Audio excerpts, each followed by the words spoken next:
This is for the nerds, this is for the brainiacs, this what we deserve. Go ahead and play it back, you ain't gonna touch me, you not gonna do nothing, you are not above me, I bet you wish you was me, I know it, I know.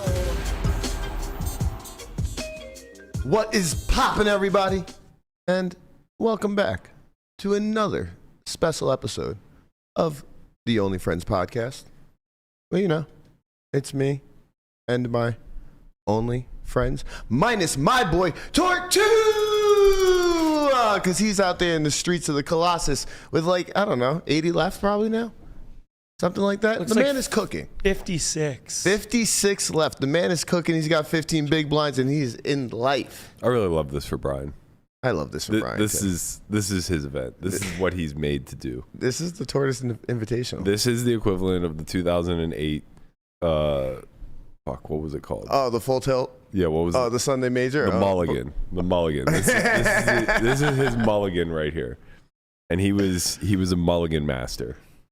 Man, I'm looking at average stack. It looks like 12 bigs. Structure ain't good, bro. It ain't good, cuz. They got to get people out of the building. You're looking for the deep stack structure. You don't want to play the Colossus or the mini main. Is the mini main over now? 10,000 people showed up yesterday, and now it's just over. Is that what happened? 400 people left. 500. Why did they do this to themselves? What do you mean? Like, why put yourself? You're about to run the biggest main event in the history of main events. You think so? Yes. This will surpass 10,000 easy. What do you think first is going to be? Over 10 million. Ooh. I'm. What was the previous record? Like 9,800 something. Something like that. Yeah. It was Jamie Gold's year still, right? Yeah. Or no, the second biggest, I think. Second biggest was... Yeah, it's still Jamie Gold's year, but the second biggest was like last year or the year before. Yeah, I think it was the COVID one. No, definitely was not the COVID one. The one outside of COVID, I mean. Like the... Not the fall one. No, the next one. Yeah, I think so, Sorry. which was last year. Yeah, sorry. They're going to blow it out of the water this year. Bro, the 25Ks, the 50Ks, these are record fields. They're going to smash. Okay. The 2022 main event drew 8663, missing the record 8773 in 2006. I'll take over 999 people. Sorry, 9,000. I would also take that over too. I'll take the over for that for flight one. 9,900 people. I think that's a bad line to set, but I think I would take the over. 9999? No, just 9900. 9,900. I need a spot of at least 99 Christ. people, you know? Sure. I really think it'll get to 10,000 this year without too much of a problem. Well, caveat, when I say without too much of a problem, it's been a fucking circus last week. I mean, they've done well up till last week. But last week, it's been an absolute... Why stress all of your resources right before you're about to run a record-shattering main event? Because they can get it out of the way before it starts, with only 400 people left in the mini main. Maybe, I guess. But the thing is that you have all those restarts. You have all of those other... I don't know. I guess there's no other...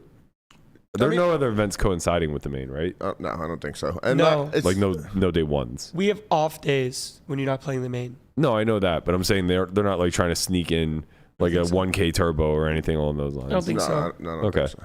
But I think... I hope not. I think they'll be fine because, like, day 1A is always, like, the least amount of people show up. I'm worried about 1D. Well, 1D is everything's going to be washed up by then.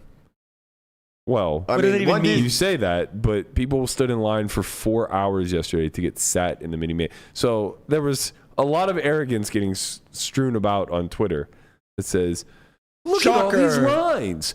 What's the matter with you guys? Why don't you have TBIC? Avoid all the lines. What are you, dumb? Why are you standing in line?" Excuse me, the phrasing is, are you dumb? And then the reality was, it doesn't matter if you stand in line to get your seat or not, because you are going to wait 4+ hours to actually get sat. Yeah. Because they had a record-shattering field. There's a difference between having a seat and being seated. Correct. You found that out the hard way. So with that said, what happens if 6,000 people show up on Wednesday or Thursday? Well, to start, they'll be in a little bit better shape because the Colossus isn't restarting. Like, True.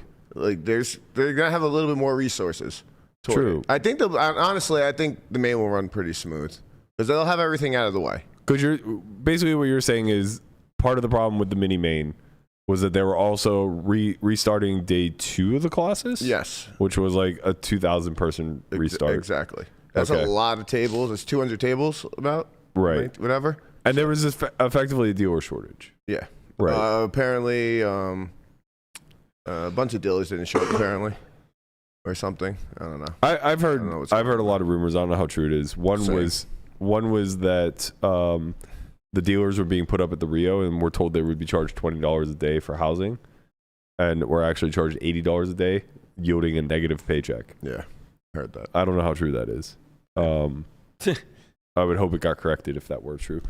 But yeah, I mean, I don't know, man. I worry that, well, I shouldn't say I worry because it kind of is what it is. Like, it's a good problem to have. If you overstress your resources, it means that there's more demand than you can supply. Yeah. Right? And that's never a bad thing when you have a product or a service. But I do kind of fear the main event turning into a bit of a shit show circus the way that these small buy-ins have. I don't think it does. Even like if 10,000 people show up, because like the problem with the small buy-ins is you always have a restart coming in. You always have something else going on. Like there's so many events. Like they even have the fucking they try to sneak in the daily deep stacks if they can. Yeah. So like this is all shit that they will not do. Right. During the main event. Right. No. It's not even a question. Like they're just not going to do that stuff during the main. Do you think they should? Do you think that the option to add a 5th starting day is on the table? Is it on the table? Yeah. Should they do it? No. Do you think it's on the table as an emergency? I would say no, but also I know things are subject to change. Well, so here's where I'm coming from with that question. Okay. Right. For years, it was always 4-day ones. Yeah. And then there was a lull where the main event didn't really grow any longer, and they reduced it down to 3, and it was always a threat of 10-handed on 1C whenever it was reduced down to 3. Okay. Then they started to see an influx of people again. I think it was the year that Colossus busted all the records, but I could be wrong. Anyway, they added a 4th day back. Mm-hmm. And the issue always became that people still concentrate on registering the last day, especially when the main event falls over the 4th of July. Yeah. The 4th of July ends up being a dead flight. Yep. There will be like all Europeans. 600 people. I mean, I don't think that that's necessarily true. For 4th of July? Yeah. Euros like to party too, you know? They most certainly do. I think it's more of, you know, people who are a little bit less social. You know, they're not out there trying to eat some hot dogs and drink some brews. That's The glizzy's going. You know, I'm a diehard American. I will not be playing tomorrow. But America, baby. But it's like a dead day. So it's like we might see 10,000 runners in this main event. And I think pretty confidently we'll have under 800 runners on the 4th. I wouldn't disagree with you there. Right. So it's like when you get less than 10% of the field on one of the flights, where are these other people playing? Yeah, you might need another day. Well, the funny part is I also think 1C is almost a wash too. You think it's going to go 10-hand? Oh, no. I disagree. I understand what you're saying. You think people are going to be hungover? I mean, that's why you get a lot more on 1D. I think 1C is going to be a very big flight. I think it'll be like 3,000 to 5,000 people. I don't think it'll go 10-handed, but I think it'll push the envelope. Yeah, I think it'll come close. Well, the gap between 3,000 and 5,000 is a lot. Right. Well, it's the difference probably between 9-handed and 10-handed. I wonder at what point they make that call. Right? Like, is it just like early registrants? They see like let's say 2,200 people already signed up for 1C. They're just kind of like, oh, we might be 10. I mean, 2,200 people shouldn't make it 10-handed. I'm just saying pre-register. Pre-register. So like, right? Because like even like 5K. What percentage of the field do you think is registered already that's going to play? I think a lot of people are early registered. You think over or under half of the people that are playing on 1C are already registered? Right now? Yeah. Less.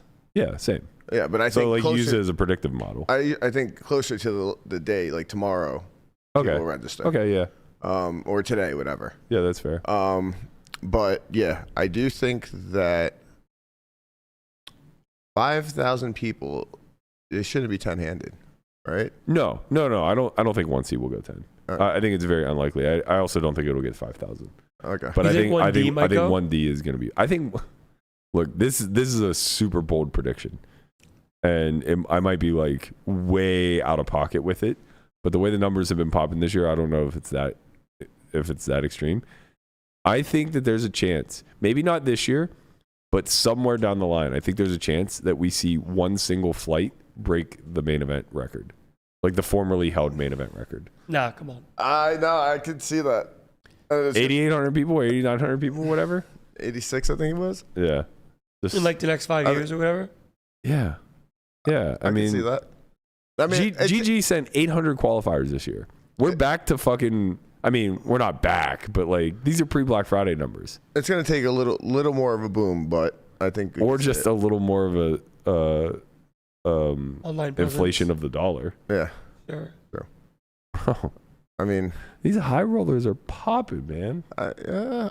In order to alleviate all this craziness, what about just increasing the buy-ins? Like, I realize that maybe we're cutting out a certain portion of the population, but I really hope that doesn't happen. The prize pools would basically stay the same. In general, on average, I agree with you. I've been kind of making this case for a while. When I first started playing, the smallest buy-in you could play at the World Series was $1,500. And that was a lot for a 21-year-old college kid. I didn't really have a shot at playing any events unless I satellited in. And the irony is my first World Series event ever was the main event because it was easier to satellite into that than anything else. I would like to see it go back to that sort of floor. Where 15 is the lowest. Yes. Well, I was saying that this the other day. I think they might have to. They're going to have no other choice. And the reason why I thought about this is because of the Borgata event. So the Borgata event actually turned out to be perfect. They didn't have that much space, and they didn't have that many dealers, but they made it a 2,200 and a 5K. Mm-hmm. So it only so many people came out for it. Right. And it ended up running perfect and smooth. The reason why I don't think that'll happen, and again, like, I don't know, maybe it ends up under new ownership and they go a different direction, but the problem is that obviously the World Series is the biggest festival that our industry sees every single year, right? Mm-hmm. They have a chokehold on this. It's an absolute monopoly. Everybody else is sucking at the World Series teat. So all of the money that the Wynn, the Aria, the Venetian, the Golden Nugget, the Orleans, like the massive influx of foot traffic and money that they make during the summer is all a direct correlation to the WSOP. No, of course. The WSOP isn't going to let them overeat, if that makes sense. So they could just say, we're the most prestigious event in town. We are going to be a $1,500 buy-in level or higher. And if you want to play anything smaller, there are dozens of other options around town, and you'll be serviced there. But instead, they say, no, we don't want to capture 80% of the market. We want them all. We want them all. Yeah. Colossus, baby. And if you look, buy-ins are actually decreasing year over year. Yeah. You know, we were complaining when the Colossus launched 6 years ago that it was a $500 or $400 buy-in, and that was way too small. Now we're seeing a $300 buy-in. The gladiators. Yeah. I just think, like, if they keep running into problems with dealer shortages and stuff like that, it's, you know, they're almost going to have no choice. Yeah, but I mean... And that's, like, the easiest way to make it. I do agree. There's probably a settling point somewhere where there's a happy medium. Yeah. Like, okay, this price point is just too small. We'll get 30,000 people. We can't. We so just can't do it, bro. It's because they want 30,000, but it's just like you just can't fucking do it. Yeah, I mean, your facilities can only handle so much. Yeah, it's like, but I mean, year over year, they do find a way to like keep one-upping the masses. Yeah, no, you know, so it's like it really is just a matter of what you want to accomplish. Yeah, for what it's worth, like this year has been kind of good. Like when it comes to lines and stuff, like mostly, yeah. Like most of the lines, even like the ones that wrapped around and had me outside, was I think it was 45 minutes to maybe an hour. Yeah, and like, I mean, everything seems to be automated fairly well when the systems work, like Bravo and TBIC and everything else.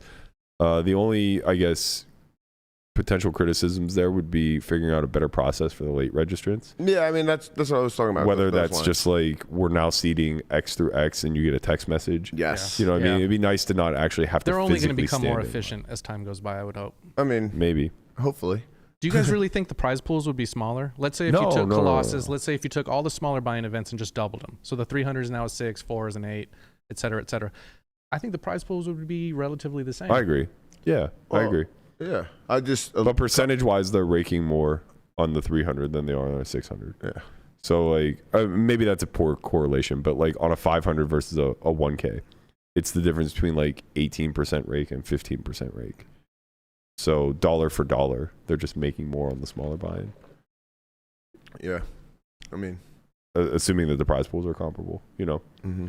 Do you think Hellmuth waits in those big long lines? Bro, he max late regs everything. All right. He's smart. Man is efficient. He needs to get sleep. He's the GOAT for a reason.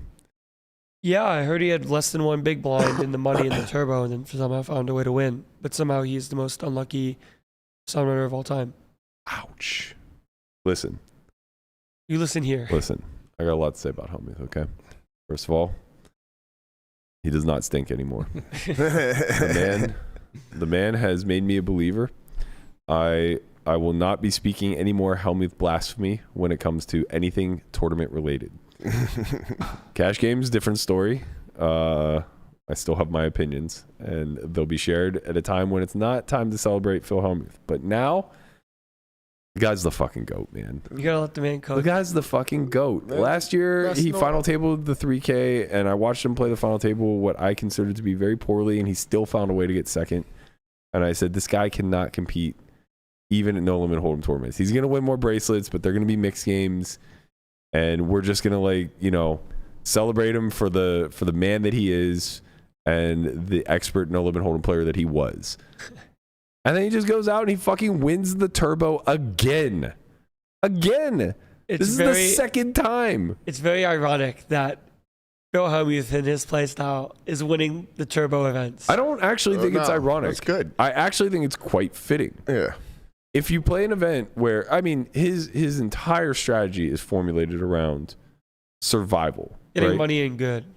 Yeah, it's about having the best of it, ensuring the equities are favorable for you, getting the money in good, however you want to frame it. But, like, he has a lot of confidence in being able to determine when, I guess, he's going to buy. I don't know, man. I can't frame out what white magic is, but, like, I've played with him enough now.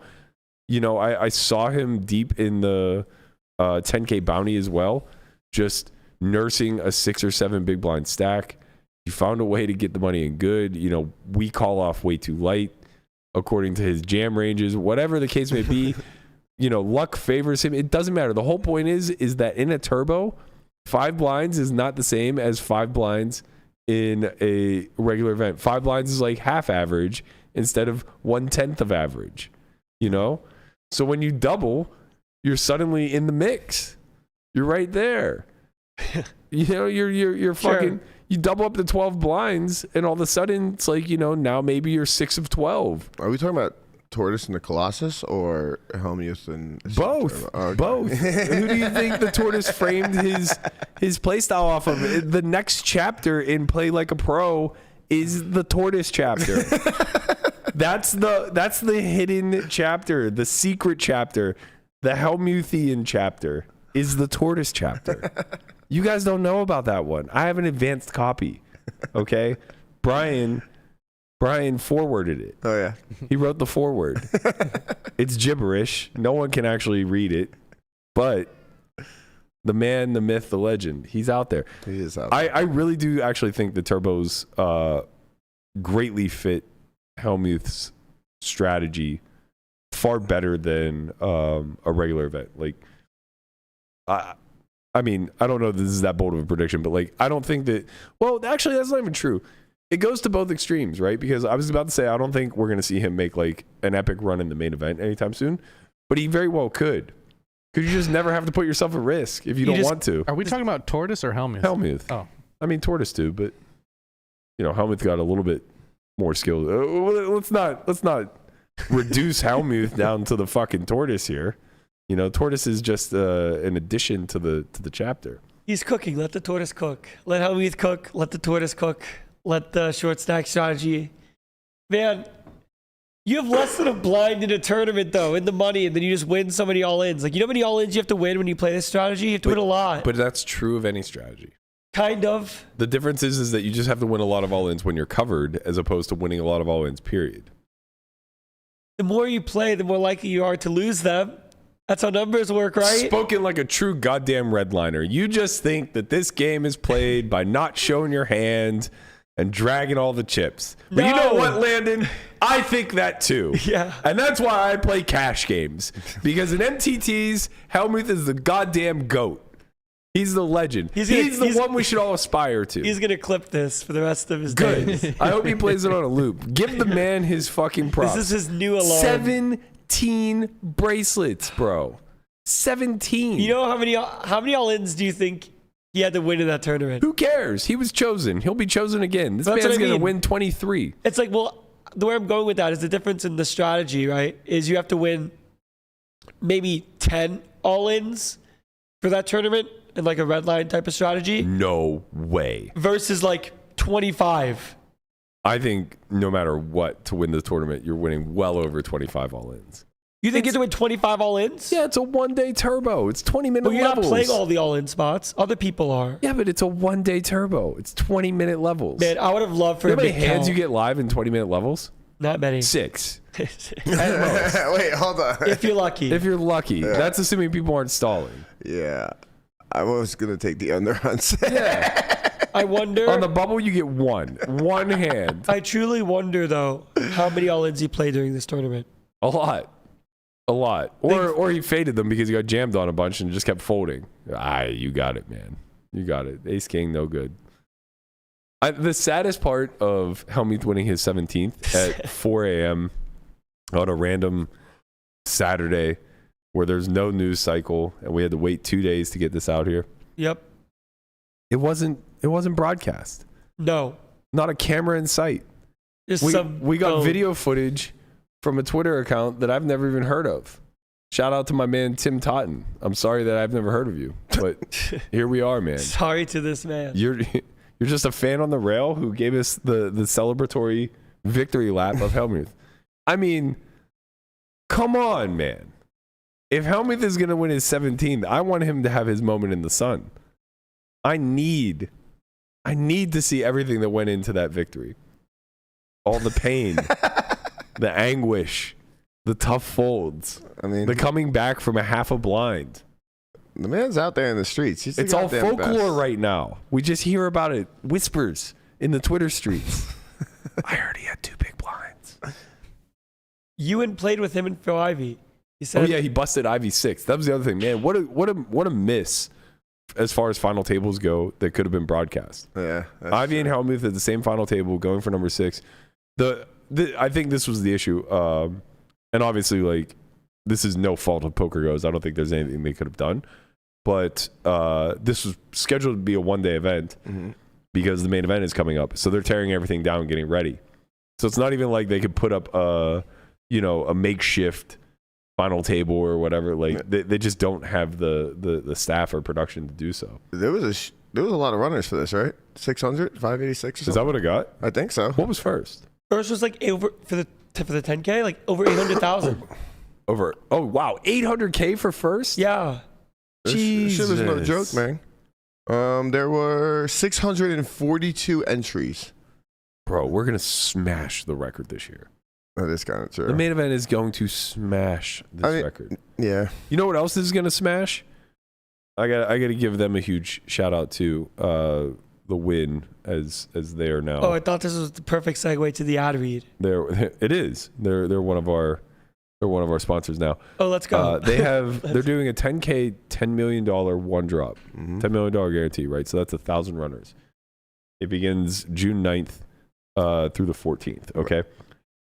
Or sorry, July 9th. My apologies. That is going to fucking triple. Yeah, it's going to be sick. It's going to be as big as the WPT Championship was. Yeah. It's going to be so big. Do you realize, like, I feel like... It's the mulligan. It's It's the fucking mulligan. It really is. Oh, you busted the full tilt main, the 750K? Guess what? We have the mulligan right down the street. Honestly, it's fucking great. It starts on Sunday, it looks like. Recreational players like Tom Wheaton will be in there. So wait, it starts. Oh yeah, this is the WPT event too. It's a charity event. The one drop used to be a 100K $1 million buy-in. They're now doing the 10K, and then the $1 million buy-in is now going to be in December, coinciding with the WPT. They also have an Alpha 8 WPT, $111,000 buy-in right after this event. Okay. Yeah, they do. Well, that's a little out of my price point, Conrad. Maybe we'll see you in there. I mean, there's a good chance. Okay, so this starts Sunday, which is day 3 of the main event. Yes. And there are how many starting flights? I want to say there's 2. I'm going to go look, but Well, it's a 6-day event, so I would guess that's at least 2 starting flights, possibly 3. Yes, just give me one. I would. What a time to be alive, huh? I would bet 2. So basically, if you bust the main event prior to day 5, which I hate to break it to you guys, most of you are going to. Now, not Conrad and myself, because we're very experienced in main event day 5s. We are main event professionals. However, for everybody else, you're going to get tremendous value in the mulligan. Okay, hold on. So the mulligan day 1 is July 9th. We can't keep calling it the mulligan. All right. The WPT, everyone 10K for one drop. Yeah. One drop. Yes. Day 1A is on the 9th. Day 1B is the 10th. And day 1C Oh, shit. is the 11th. So we can all get in there. So if you don't make day 6 of the main event, which now I'm really going to break some hearts, but almost no one listening is going to make day 6 of the main event. My sense of time was so warped. I did not realize July 9th is like A week. next week. Yeah, it's so sick. I thought it was June for a second. But no, it's just We're coming now. down the home stretch, baby. We have 16 days of the World Series remaining. I mean, like, this doesn't get better. Like, action clocks, 10 levels per day. They do a fantastic job. Like, I am so excited for this win. No event. 10-handed. No. Don't be too excited because you have to win the main. That's true. You Well, can't be too excited. I mean, if I had to play the WPT 10K, I would be very excited If for it was in but, the cards, if the stars aligned. You see, the thing I is, will say, to Conrad's point, busting the main is one of the most gut-wrenching things that happens to a professional poker player every single year. It's become less hurtful to me because I play cash stakes that are as big or bigger. I mean, well, no, that's not fair. Not as big or bigger, because like I can't win 10 million in my cash games. But I play big enough where it's like, okay, it's just another event. I have to just tell myself it's another event. But it's really nice when you have the option to actually play another event that feels like as big of an opportunity. Yep, it's pretty great. Yeah. And it's like, the thing about it is you're also going to the Wynn to play. Like, you're going the venue, you might just get a little up. Go to the fucking Wynn. Go to the fucking Wynn. I love the Wynn. The customer service is great. Everything's great about the Wynn. I mean, Honestly, they should hire us to do the TikTok, run the TikTok account. You know, the guy that spits out the water. Papa Swolio. Go to the fucking gym. Yeah. We could be those guys. We could just like spit out water and be like, hey, you, go to the fucking Wynn. Yeah. Yeah. Man, That's our I job. mean, tournaments are interesting for you because you literally just like swing 6 figures every day. Every day. Every So day. it's just a matter of with What? the WSOP payout Why is structure. that, Landon? Because you're a redliner. Why do I swing so much? It's only a 10K buy-in. Also, you know that Bobby's you? Yeah. I mean, you know, a 10K buy-in. Yeah, it's not. You guys play 100 with $1 million in front of you guys. It's true. But It's like true. with the WSOP payout structures, you need to get like 50th in order to make 100K or whatever. Yeah. So, you know that satellite the other day? Yeah. For the Wynn through? Yeah. It hit the guarantee. Okay. It had 2. I'm going to take credit for that. Thank you to the Only Friends podcast and Let's listeners. go, baby. We helped get the Wynn to their guarantee. Yeah, we did. So, Congratulations, boys. but you got to think about it. Show goes on. How sick that is. That's a seat for fucking December. Yeah. That was a $1,600 tournament for a seat for December. They had a 20 seat guarantee. A 20-seat guarantee, and it just hits it. It's fucking beautiful. I told like 2 or 3 people that were in town that I knew would never play unless they satellited in. I was like, you should play. And they're like, oh, we already won one on WPT Global. Oh, sick. It's like, Jesus, man. Also, this week coming up to this 10K, I want to say It's Thursday, Friday, Saturday. They're going to be having a 1K milestone. For what? Satellite. Oh, for this 10K. Yeah. Or Are they going to do a milestone milestone for the 100K? That's something that would interest me. You know something? They just might. Now that's something that would pique my interest. Although I'll be busy in the main event, but if somehow on the off chance. I love how this all goes with the caveat. I'll be busy in the main event. Well, I'm a day 1, day 5 kind of guy, Conrad. I either bust in the first 3 levels or I'm going to be there till the fucking bitter end. Yeah, last year I busted the first 2 levels, so I'm hoping the other part is true. Well, you're young, Landon. You got a lot of Ace 5 cat jams before you're going to get to experience that deep run. But maybe not. Maybe this is the year. Do I have a piece? Last year? No, this year. Yeah, we swap. Okay, as long as I have a piece, then this might be the year. Yeah. Swap to the top, baby. High hopes. Swap to the top. Speaking of swapping to the top and the win, huge shout out. Former intern, current timestampy. Former timestampy now that he's rich. Quit?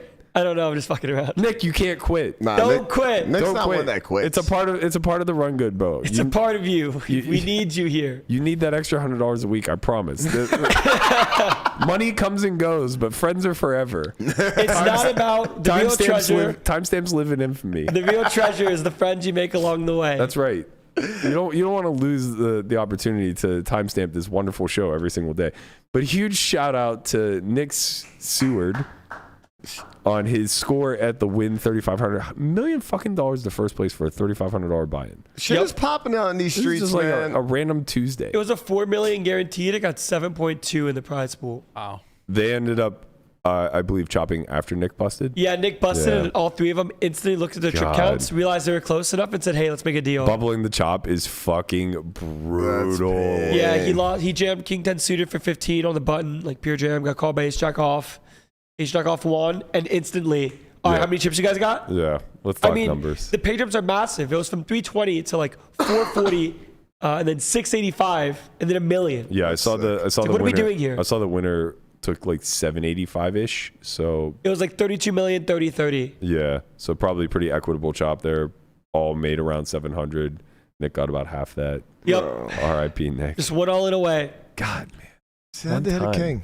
Just hit a He'll be fucking fine. king. He's fine. He's fine. He's fine. Well, hey, it keeps him hungry, you know? It keeps him on that timestamp grind. Yep. Yup. Because like Stay half gold. a million he wouldn't have fucked. Right, No yeah, more no, time. he's- Quarter? We don't even get 2 weeks 2 weeks notice Yeah, if just he gets quits. the $500,000. He Just just quits. quits. Yeah. I don't need you guys. Yeah. You know, Pads got made fun of a lot for telling people to take the dealer route, Oh my God. work your way to the top, deal the best mixed games in the world. I saw some of the sickest memes from You know, that, see though. what grinder pitches on fourth. That's the the path way. to success. He got memed on pretty hard for that one, but we're 2 for 2 on timestamp guys. Okay, Sure. Young Landon Tice, he came out of the basement, timestamping Joey's pod. I really did come out of the basement. Modding our pod. You know, he was out there doing the community things, brushing elbows, making friends, kissing babies, shaking hands. You know what they say, man? It's not about the money. It's about the friends you make along the way. That's right. That's right. You found a couch to crash on, and now here you are. Oh my God, Brian's all in. King 9 of hearts versus 10s. Oh He my God. flops a king. We're getting real time Hold. sweats. Hold. Gets the double. Let's go. Tortoise, baby, let's go. We're cooking. We're cooking. Yeah. That's awesome. Shout out to Jesse. Jesse's on his table right now. Jesse has Wow. heaps in this tournament. Tune into the podcast, giving us real-time Tortoise updates. That's absolutely fucking incredible. What a Jesse, legend. you're a goddamn hero, man. Let's go. That's absolutely remarkable. Let's go, Tortoise. I'm so excited for him. I don't think he's ever made a live final table with the WSOP. Really? I don't think so. I haven't had the pleasure of railing Lamanna and getting blacked out drunk. Wait, hold on. By blacked out drunk, I mean real Isn't fucked there a up on thing in baseball pre-workout. about not talking about a no-hitter? Yeah, but this isn't no This is no-hitter. not that. This is like This the is bottom of the Jesse. ninth. This is Jesse Kirtland giving us real-time updates on the Tortoise flopping a king against 10s. Yes, what a beautiful thing. God, let's go, baby. Let's go, Tort. Turtle power. Turtle power. You fucking love to see it. Look, we are getting applications for timestamp gigs though. Well, yeah. I mean, seeing the success rate, I'm sure people are just filing in. But look, it takes a very special young man to fill this role. It's true. It's not for everyone. You know, it takes a gregarious, hardworking, hungry individual. It's true. To come and timestamp this every day. It's actually. I guess the difference between he and I was he's getting paid. Well, that's true. You got a couch. I got a couch, but I did it. You got way more. Way more. Yeah, I meant for Joey. Like I just did it for free. God, but it wasn't for free. We got scammed bad in that exchange. I have to give a fucking room and board for nothing. I pay you. Now. Yeah. You had to work your way to the big. That's how it works, man. Yeah, something like that. Big shakeup in the Player of the Year. Chris Brewer takes down the 10K Deuce to 7. Deuce, yeah. Championship. Wow, he won the gangster game? Deuce. He did. Wow. He beat Alex Livingston heads up, who just got second place in the 10K horse. Wow, Matakis still winning. Matakis is out there. Not still, because what Matakis did is pretty impressive. He got 7th in the 5K 6 max and then turned right around and got 9th in the 50K PLO. This man is a big bet god. Let him cook. Okay? His results this summer might be the most impressive of any big bet player in the history of the World Series. Wait, hold on. Go on. Big bet. What is big bet? Like big, No limit, pot limit. big bet okay, games. okay. Just Big big bet bet games. Gotcha. What's he got? Scroll through. He won a bracelet in the online bankroll, or the online bankroll builder. He did. Okay. So he has a first, he has a 9th, he has a 5th. So that's 3 final tables in like the first week. Then he has a 15th in the 3K 6 max live. He has a 15th in the Millie Maker. Jesus. He has a 20th in the online 888. That's not all that impressive. But then he has the 7th for his technical 4th final table, the unofficial final table in the 5K 6 max. Sure. And then 9th, again, unofficial final table of the 50K PLO. So technically he's made 5 final tables, 1 win, and is leading the Player of the Year without playing any fucking mixed games. He's Or at least without cashing any mixed games. I don't know if he's playing them or not. This guy's a goddamn All legend. no limit in PLO. He's a legend. Sean Deeb is sucking on his tailpipe right now. 600 full points behind. What did Matakis get drafted in the fans? No, undrafted. No. Undrafted free agent. Man could have been a dollar. Agent. I never Could have been a bonus pick in the ODB. I never heard of. He's a Minnesota grinder. Apparently puts in a lot of volume online. LaPlante was saying that. There's also a coach for some type of site. Oh, really? Yeah. Okay, I didn't know that. Brewer not far behind. He's now second at 3,600, so he's about 400 points behind. Sean Deeb trails by about 600 points. And then, Deeb is much closer to falling to 5th place than he is to rising to 1st place. So we're going to have to see a little something out of Deeb. Deeb has had quite a summer himself, but, smaller fields, not necessarily getting any of the field bonuses that Matakis is getting. That Millie Maker, that's a nice little... That's pretty sick, dude. Little bonus That's pretty one absurd. there. Deeb also has won a bracelet this summer. And a second. I think he has 4 final tables, but you know what? Not good enough. The man's got work to do. Gotta keep him hungry. You gotta. It's gonna be a photo finish. Brian all 2 weeks in left. 3 ways. Oh shit. 5-5 deuce. Oh, he 4-2. has it. He has Queen Queen versus Jack versus Ace King. Oh my God! I think He has it. He just dribbled. He has it. Let's go, Tortoise. I had to read that a couple times. I was like, wait, is that a straight? Brian all in. Jesse 5-5 Kirkland. deuce, 4 deuce. The man triples. Let's fucking go, Let Tortoise. the man cook. Let's go. I fucking love Jesse. Man. He has piles in this event. There's $500,000 for first. And he's live reporting. He's Just chilling, man. He's letting all the action unfold. Well, now he's got the tortoise to worry about. Yeah. Sounds like Tortoise Fear the turtle. sounds like he's got a little bit of a stack to just sit there and fold away now. What is it? What does this sign say? What does this sign say? Beware Beware of the tortoise. Beware. I was gonna play the main event today, but maybe not. I think I'm gonna play Wednesday now. Wow. Give myself a chance to sweat Tortoise down the stretch. He has 15 mil at 600K now. Let's fucking go. wait. It's Wait, he 25 only has bigs. 25 bigs? That's He's right. doubled 16 times. He had 5, and then he had 14. Hey, Blinds man. go up every 20 seconds. It goes fast. Is it still 30-minute levels? 25 big blind. Yeah, it's 40. It's 40 throughout the whole thing. Oh, No, it was okay. 30. I thought it was 32. It was 30, yeah. It was 30?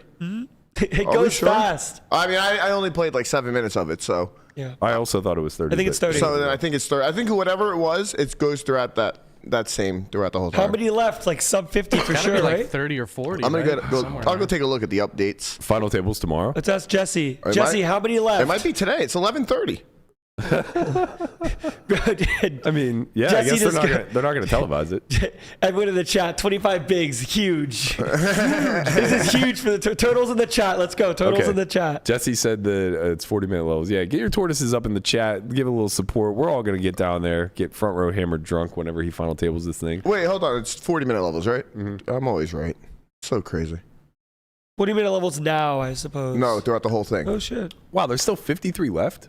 I Come on. mean, Yeah. this thing isn't. That thing's not. Start Super stalling, 53. tortoise. 53 left. No, Start stalling. yeah. Boo. Yeah, boo that man. Boo that man. No stall. No I stall. don't stall. We played a win. Play to We win. do play to win. God, I'm so excited for Brian. Let's go. Let's go. I love this. Total power. Turtle. Who knew he had it in him? Look at it. Look at you. Look at you now. The kids just out there. All right. While we get these riveting tortoise updates, let's close on the final thing to discuss from this past weekend. I got to play Bally's Big Bet live on Friday. You did. Oh, yeah? It was a big game. You won. I did win. You're a winner. I did not. I quit peak up stuck. I won 83K. At my peak, I think I was up like 220 maybe. Somewhere between 190 and 220. I don't remember. I got to play with Santosh, who is Yeah, he's fun. amazing. I've been watching a lot of his content. He's very It's good. amazing. He's so happy. He's in the mix, dude. He's in the mix and he's so happy. He does some shit. He gets like trappy with queens and like, yeah, he's just great. Yeah. I've been He's in watching there. a lot of him on Triton, and it's the same thing in those tournaments. He takes some funny lines. Just no ego, having a good time, laughing the whole time, swings 300,000 in either direction, every single hand, just does not care. Was a really good time. So we were playing 200, 400, 400 ante. The lineup was Antonius, myself, Polk, Rob Young, Roble, Justin G, and Person, yeah. And we were playing the VPIP game, which I think is good. I haven't like fully decided if there's a better alternative to it, but I think as it stands, it's pretty good. So you had the VPIP at least 35%, and if you didn't, the tax was quite hefty. What was it? You had to ante every hand a big blind until you got your V. So, sorry, let me rephrase. You had to ante every hand for a half hour. And then if your VPIP still did not cross the 35% mark, you had to continue to do it for the next half. So you were punished in 30-minute increments of having to ante every single hand a full big blind. And, you know, on average, TV table, probably playing like 10 to 15 hands a half. Closer to 10, I would imagine. Mm-hmm. So person got penalized. Ooh. Really? Probably had to pay like 4K in fines. That's hefty. Yeah. You know, 10 big blind fine is pretty hefty. And initially we all kind of like understood the best way to do this is just like in the first three positions, you just auto limp. Yeah. Yeah. Limping the button seems like it'd be a good idea if it gets to you. Why? You can just open. Just because you're going to get your VPIP up, you'll be in position. Yeah, but you're already opening half the hands. Okay. You know, you just open wider. You have the button. But like under the gun, 7-handed, you should be opening relatively tight. And you can't, you'll never get your VPIP up if you're playing 12.5% from under the gun, right? So you just limp, and now you get to play like 30%. So yeah, I think that was the obvious hack. After an hour, we decided to make it a 200, 400 game with a 1K bring in. So you were no longer allowed to limp. You had to at least open to 1K. And if we were straddling, it had to be a 2K. Whose idea was to bring in? Person. Yeah, makes sense. Which coincidentally, it was his idea. Well, it was Rob's idea to eliminate limping. Yeah. And it was person's idea to make it a 1K bring in. And then he was not only the first one to break it by attempting to limp, but he was also the second, third, and fourth one to break it by attempting to limp. Limping's a big part of his game. I think he very quickly found out whenever we took it away. Limping is pimping. Limping is pimping, baby. Yo, I got to stop for a second. There's something crazy about this Colossus. What's going on now? The kid that got second, that I said I final tabled a couple 1Ks with in Florida, Colin Robinson. Okay, yeah. He's third in chips in this motherfucker. Oh, wow. He got second in the Million Maker. That's strong. Yeah, sorry for that, but I had to say that. Oh, yeah, that's who Lamanna limp jammed on yesterday. Was it? Yeah. And I said, I don't give a fuck. It's good. The charts don't agree, but I don't give a shit. Yeah. Lamanna's out there. Fuck the charts. He's just in there, baby. I'd rather be too aggressive than not aggressive enough. So, how did you end up on this game? So I ended up winning 85K. The game was really fucking great. It was a lot of action. The first hour was like just all 3, 4, 5 bet pots. I played a big one versus Antonius where I got in Kings versus Ace King pre for 125K each. Held, which was nice. Then he got me back. Played a 4-bet pot where he had King Jack off. I had Kings, and it came Jack high 2 spades. We put in some money, and then the river was a Jack. He led for pot, and I paid because I suck. It's a theory call. Yeah, I know it's a theory call, but It's a suck. I suck. I fucking lose call. So yeah, it was a swingy session. Doug won like 675. Yeah, he won the biggest pot. He held in a 620K-ish pot. Just flop top set. Flop top set in a 3-bet pot, I believe, where Patrick just led into him on Queen 9-8, 2 clubs. He called and then Robo squeezed with the ace 4 of clubs. They ended up playing it all in pot. Were you guys doing any business? We ran it twice. Yeah. He did not get there. No, he riveted ace in the first one, but that does not beat a set. That does not beat a set. That's actually very factual. So yeah, he ended up doubling up Doug there. Robo was buried and got out somehow. As he always does. The man's a fucking magician. I forgot how much I enjoy playing with him. Not because I win any money, that's for sure. Although he makes these false claims that he's never lost more to anyone in his career, which I call bullshit on. Than you? Yeah. Robo says that? I remember him saying this as well. I do torture him in like very funny ways. I remember particularly we played like a 6-bet pot back in the day where we got in like 150K pre at maybe 3-6. And I had queens and he had aces and I just scooped running it twice. That was a fun one. Man, memories. How have I never heard about this? I don't know. You just talk about how bad you run and you do that. It was just another random pot on a Tuesday back then, you know? That wasn't even that big. 300K pot, like whatever. Yeah, it's not as... We were playing 7-figure pots back then. It's not as big as like the Roger Simple hand. No. That one will be forever. There was another one, blind versus blind, where Robo got me good. He had 9s and I had 8-7 and it just came 9-7-7 and we ended up playing an all-in pot in a single raise pot. Must be nice. Where back then I was like really kicking myself, like of course he had a full house, how the fuck could I ever pay it off, kind of thing. And now looking back, it's like what a ridiculous thing to think that I could have tried to fold a 7 there. But hey, yeah, I mean hindsight 2020, right? Simpler times, 2015, you know. 2015. Me and Rui Kyle, we used to battle really fucking hard too. That game was so much fun, man. God, it was so much fun. And now everybody was so rich and we had so much money on the table. I mean, we were playing every single day 3-6-12 and there would be like 4 or 5 million on the table. Just in play. Always in play. The chips were flying. But yeah, I guess outside of the gameplay, Rob being Rob. Although I will say he calmed down a lot once he got stuck, which I don't know if I appreciate or have a little bit of sympathy for, but in the early goings of the game, Rob being Rob was trying to start shit between Doug and I, and did a fair job of stoking the fire and getting Doug to to come at me pretty hard. So Rob basically asked, in my opinion, who I thought had better coaches on their site, mine or his. And it probably came off as me skirting the question a bit because it's obviously meant to start shit and I didn't want to engage. But I was being genuine in the sense that the model is not the same. So my response was something to the effect of, well, are you talking about the lab or are you talking about his courses? Because if you're talking about his courses, obviously he has elite pros do them. Whether they're better coaches or not, I don't know, but like they're obviously bigger names and better players because they're just one-offs. Like they get paid a substantial amount of money to create one course and then fade into the ether. And Doug went on some tirade about like, their name and likeness is on our site. How could they not be considered our coaches? I was like, because they're independent contractors. Like I don't consider Russell Thomas and Jesse Sylvia to necessarily be our coaches. They're not under employment with us. They did a one-off, you know. Andrew Brokus does like a bunch of one-off content for us. And of course, like I appreciate that he's affiliated with us, but like, you know, we don't own him kind of thing.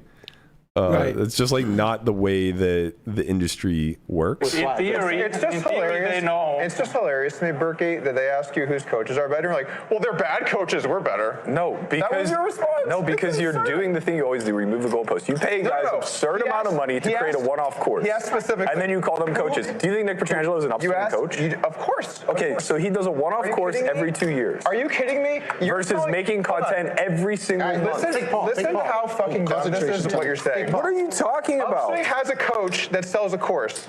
They're on our site with their face, their course, and you're calling that not our fucking coach? Are you that dumb? Honestly. Literally, yes. Literally, yes. You're literally that dumb. Russell Thomas, Jesse Sylvia, they did one-off courses for us. We paid their independent contractors. Literally, you're that dumb. Literally independent contractors. Do you realize how dumb you sound? You're saying the coaches. It's a strong argument. The coaches on our site aren't our coaches. Is your argument? I'm saying that there's a big difference between one-off courses and the product that you generally sell, which is a monthly subscription to the lab. Dude, your point is just so stupid. It's almost hard to believe you're making it, but then I have to remember that it's you, so I can understand. Wow. Joe, you got me. Honestly. I know, great promotion for you guys. Means. You guys should have a cage match, a cage fight. That's a good one.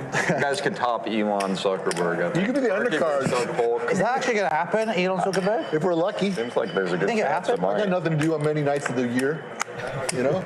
I don't even, I mean, Does that even happen? have nobody. I don't know. Just like a ghost town. This guy, this podcaster, Lex, washed morons. posted a video. You literally couldn't know.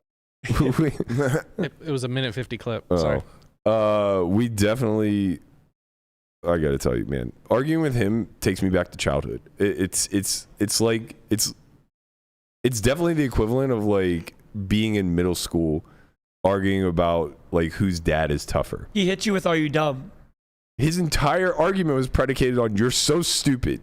You're so stupid. Your argument's stupid. You're dumb. Like, what a weird way to go about trying to make a point. There's a difference between being a coach and doing coaching content, though. So what wasn't in that clip was he continued to press and like asked me to name the coaches. And I was like, you know, Brokus has done a lot of stuff for us. And he goes, who? And I go, Andrew Brokus. He goes, who? And I go, Andrew Brokus. And then he laughs and says, who again? It's like, you're so fucking pompous and arrogant. And you sit upon this high throne of judgment as though you and the evil empire are the only people who are competent in this game and capable of making any sort of good contribution to the community. It's hilarious to me because the lab, as far as I understand it, is a goddamn joke. It's like old fucking material and modules from like when he and Fee first started Upswing in their underwear talking about like this is what's good and this is what bad. Then I think that they hired Gazzy B and maybe one other person since then to like start putting out some more updated stuff. But again, it's just like, who? Like, who cares? You don't need to be known to be a good coach. There are plenty of great coaches out there that aren't crushing nosebleeds or anything along those sort. Yeah, it's a different skill set between getting the person that's trying to learn something, the information you're trying to teach, versus being good at poker. Right, and I didn't want to go down that route of like dick measuring or whatever because it's not what I believe. Like I don't believe that you need to be Nick Petrangelo to be able to put out a good course on MTTs, right? Like I don't believe that you need to be Barry Bonds to give somebody hitting instruction. That's just not the way most industries work. Even when it comes to poker coaching, most pull from the same overarching tool, being pile solver. Right. Right. So it's just about how do you interpret this and make it make sense to somebody. Right, which is the hilarious thing. Like there's an old clip from me being on Polk's podcast during COVID or whatever, where he got baited into basically saying, I've never even used a solver. And this was in like 2020. So it's just like, okay, what are we supposed to take away then from all of this content you've been producing for years? You know, and that's not even Wall a slight solvers were prevalent, right? And that's not even a slight against Doug, because obviously he's a good theoretical mind and he's quite capable of putting out good content. Like I wouldn't even slight that, but he does, right? Like he sits from this weird throne of judgment where it's like, if you don't meet some sort of standards that are on par with Upswing, then it can't be good enough. And to be quite frank, like outside of a few of the one-off courses, there's nothing impressive coming out of that camp. What? I read a comment. Oh, go on. Is Landon transitioning? He's got the sniffles, man.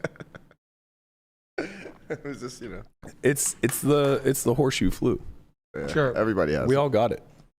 I had it. Yeah, it's bad or my HRV is low at 130. What's HRV? No one knows what that means. Yeah, I'm going to ask you every You single time. know what that means. I know what that means, but you're talking to an audience of 1,000. Nobody Talk to knows what that Conrad means. about segueing. What does HRV mean? Heart rate variability. Not important. So yeah, I mean, I don't really have too much more to say about that. I just thought it was like worth addressing because I wasn't going to get a chance to speak, obviously, on camera there. You're playing the main today? Yeah, 100%?